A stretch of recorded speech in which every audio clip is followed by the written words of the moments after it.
ஆறுதல யாரும் இல்லை, ஆசை வைக்கும் எண்ணம் இல்லை, ஆணவத்தில் ஆடி வரும் ஜீவனும் இல்லை. சொந்த பந்தம் யாரும் இல்லை, சூடும் ஜனம் நல்லதில்லை, உன்னை என்று இவ்வுலகில் வல்லதொரு தெய்வம் இல்லை.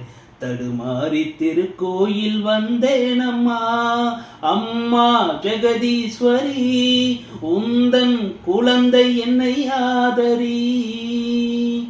அம்மா ஜெகதீஸ்வரி, உந்தன் குழந்தை என்னை ஆதரி. நீ வந்து தாயாக என்னை தாங்கணும், உன் மடி மீது தலை வைத்து நான் ஏங்கணும்.